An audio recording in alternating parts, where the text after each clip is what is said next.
안녕하세요, 여러분. 모니카입니다. 네. 오랜만에 집에 아무도 없어요. 네. 아들도 나갔고, 딸도 오랜만에 공부하러 갔고, 이제껏 청소하고 운동 지금 하려고 운동복을 딱 갈아입었는데, 잠깐 햇빛이 너무 좋아서, 네, 오늘, 하나를 찍어야 후회가 없겠다. 생각이 나서 오늘 여러분하고 얘기해 보고 싶은 주제는 왜 엄마표 영어는 있는데 엄마표 국어는 없을까 이 얘기예요.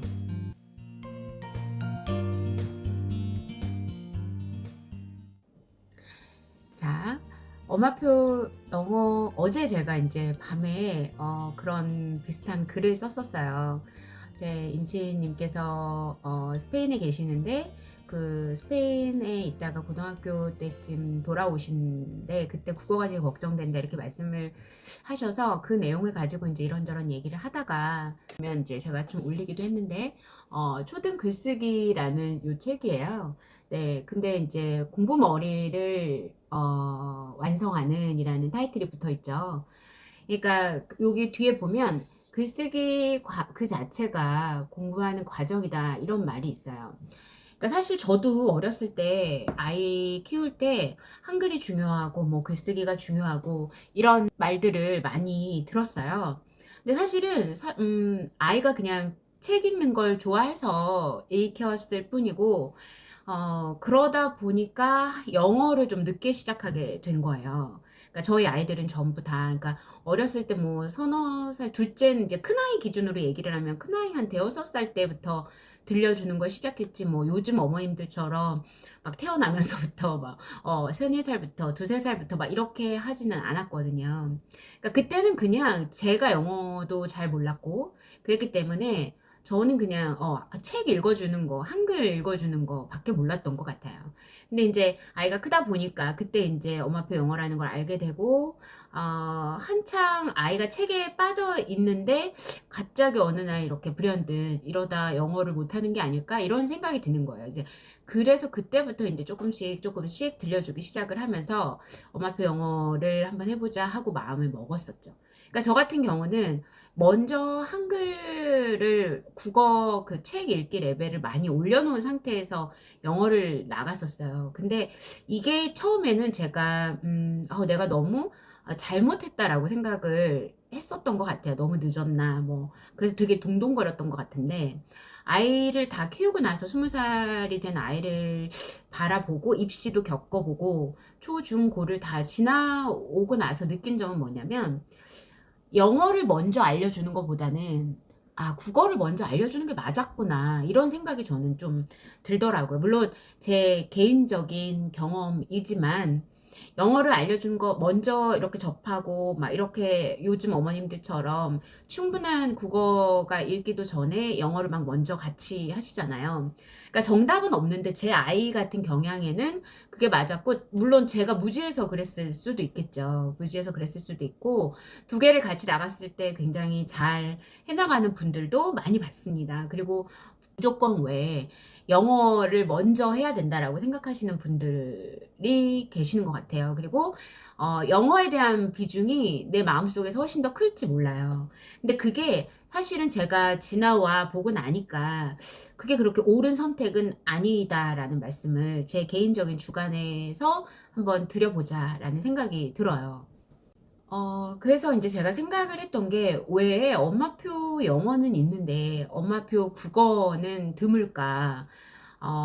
내가 한번 그런 생각을 해봐야겠다라는 생각이 들더라고요. 어, 얼마나 엄마표 영어에 막 힘쓰는 만큼 이 국어가 되게 중요하다라고 생각을 하고 있는지 한번 엄마 자신을 먼저 좀 돌아보셔야 될 것 같아요. 제가 어제 그래도 말씀을 드렸지만, 우리가 이제 초등학교 때 글을 많이 읽고, 초등학교 때 한글을 충분히 습득한 아이들이 영어를 같이 가는 거는 전혀 문제가 되지 않는데, 어, 간혹 영어에 치중을 하느라 한글을 놓치실 분들, 예, 그런 분들에게 꼭 드리고 싶은 말이에요. 어, 초등학교 때는 사실 별 티가 나지 않습니다. 왜냐면 다 잘해요. 초등학교 때 공부 못하는 아이들도 물론 있겠지만 사실은 웬만하면 다 잘하는 것 같고, 예, 중학교에 올라가서도 잘 드러나지 않을 수 있어요. 그러니까 왜냐하면 그렇게 막 고난이도의 막 사고력을 요하는 그런 문제가 고등학교만큼 그렇게 나오지는 않으니까 어쨌든 중학교도 뭐 어쩌다 이렇게 맞을 수도 있고, 근데 어머님들은 그 결과만 보고 우리가 막 '아 얘가 100 점을 맞았어. 그럼 완벽해.' 막 이런 식으로 생각을 하시잖아요. 근데 인제 만약에 이 한글이나 글쓰기, 글 읽기 이런 것들을 놓치고 가는 경우에는 중학교 때까지는 어떻게 될지 몰라요. 왜냐면 중학교 때 나오는 어떤 문학 작품이나 뭐 이런 것들은 아이들이 그나마 받아들일 만큼의 어떤 난이도, 그 정도의 난이도로 구성이 되어져 있어요.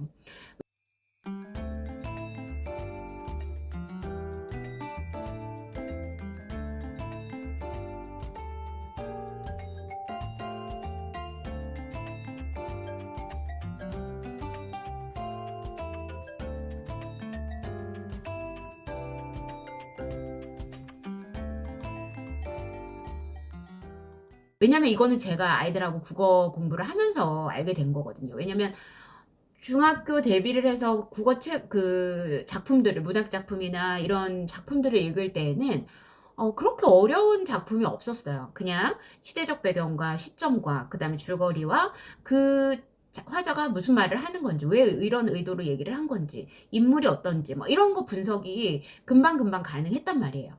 그런데 인제 저희 아이들이 중2, 3 정도 됐을 때 인제 중학교 과정은 다 이렇게 책을 다, 교과서 작품들을 다 읽었으니까 '우리 고등학교 작품도 미리 좀 읽어 두면 도움이 되지 않을까.' 해서 인제 읽기 시작합니다. 근데 제가 아는 지인 중에 국어 교사 선생님도 있고 그래서 제가 추천을 받아서 몇 권 이렇게 읽었어요. 근데 이 안에 작품 하나를 읽는데 몇 주가 걸리는 거예요. 예.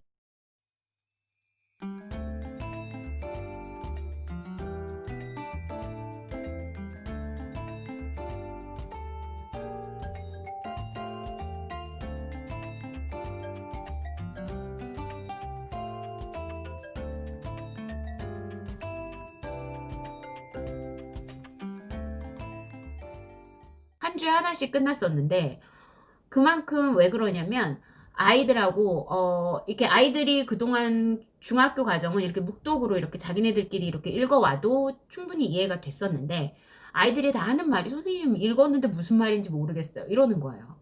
그래서 제가 중3 아이들을 데리고요, 그거를 같이 서로 돌아가면서 소리를 내서 한 바닥씩 읽었습니다. 왜냐면 이해가 안 간다고 하니까. 어려운 어떤 시대적인 언어들 이런 게 막 나오고, 그다음에 말 자체도 좀 어렵단 말이에요. 그래서 껍비따니 막 이런 걸 읽는데 "껍비따니가 뭐야?" 막 이런 얘기가 나오고, 그런 작품들은 뭐 이렇게 같이 읽어 가면서 아이들하고 내용 이해나 뭐 이런 거 위주로 하는데, 만약에 인제 그런 작업들이 쪼끔이라도 미리 되어져 있지 않고 고등학교를 딱 올라갔는데 다 생판 모르는 작품만 나오게 되면 아이들이 굉장히 인제 심적으로 좀 벅차진다는 거예요. 그래서 제가 인제 "중학교 때까지는 책을 좀 읽어야 한다. 그리고 중학교가 됐지만 그런 좀 어려운 내용의 책은 엄마랑 같이 읽을 필요도 있다." 이런 생각이 좀 들더라고요. 그래서 여러분, 저는 제가 오늘 하고 싶었던 얘기는, 뭐 엄마표 영어나 뭐 이런 것들에 신경 쓰는 건 좋은데 우리가 정말 중요한 거를 놓치고 있지 않나 한번은 생각해 볼 필요가 있다. 그리고 '아 이런 게 정말 초등 때 중요하구나.' 내 아이가 입시로 넘어갔을 때, 그러니까 고등이나 중학교 말, 중3, 그리고 인제 정말 입시가 시작돼서 정말 달려야 되는 그런 고등학교 때, 그 시절에 내 아이가 정말로 도움이 되는 공부를 지금 내 아이는 하고 있는지, 그걸 한번 보시라는 얘기예요. 그러니까 무조건 뭐 책을 읽는다고 좋은 게 아니라, 이런 뭐 제가 말하는 그런 공부는 이런 거예요. 만약에 내 아이가 중3 인데 뭐 어떤 작품을 하나 읽었어요. 예를 들어 아까 말씀드린 껍빗단이라는 작품을 하나 읽었는데 모르겠는 거예요. 자, 이해가 안 가. 아이가 좀 이해가 안 가는 것 같아요. 그러면 아이에게 지금은 그래도 고등학교가 아니니까 지금은 네가 스스로 찾아볼 수 있는 시간을 줄 수 있단 말이에요, 아이한테. 그러니까 어디 뭐 국어 학원을 보내서 뭐 선생님한테 다 주입해서 이렇게 뭐 듣고 '아 그렇구나.' 하고 이해가 되는 그런 공부보다는 제 생각에는 지금 만약에 아이가 뭔가를 하나 들었어요. 그러면 '아 내가 이 책을 읽었는데 잘 이해가 안 가.' 그러면 얼마든지 요즘은 정보가 넘치는 시대니까 인터넷 검색이나 유튜브 검색이나 또는 EBS 강의나 이런 것들을 찾아가면서 그 작품 하나를 잠깐이라도 예 뭐 한 20-30 분이라도 그 작품에 대해서 대충이라도 뭔가를 좀 인식해 놓고 그거를 한두 줄 뭐 두세 줄 뭐 좀 이제 중3 이니까 뭐 약간 요만큼씩 예 내가 이렇게 기록을 해 놓는다면 어딘가에 뭐 내가 이게 쓰기 싫으면 블로그든 어디든 내가 생각해서 글로 이렇게 무언가를 이렇게 딱 만들어 놓잖아요. 그러면 이게 나중에 고등학교 가서 독서록 쓸 때 정말 좋아요.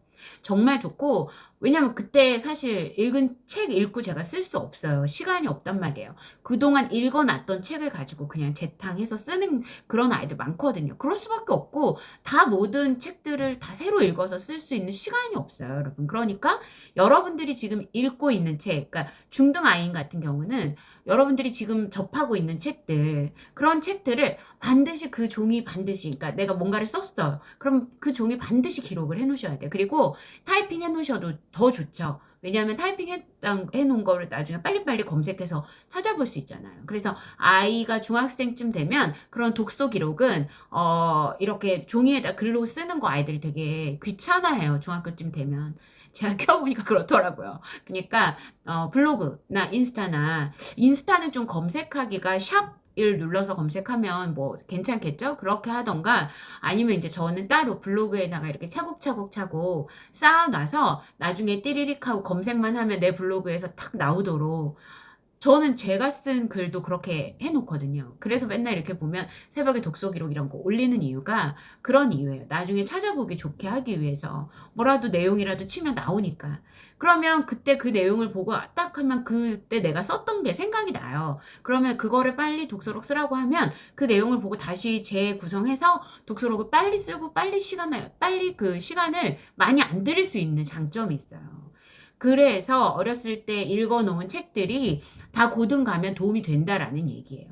그러니까 초등이나 그런 어릴 때에 읽은 책들도 중요하지만 초등 때 읽은 건 중등 때 독서록 쓸 때 이용하고 중등 때 내가 좀 심도 깊게 읽은 거는 기록해 놨다가 고등 때 이용하고. 아시겠죠?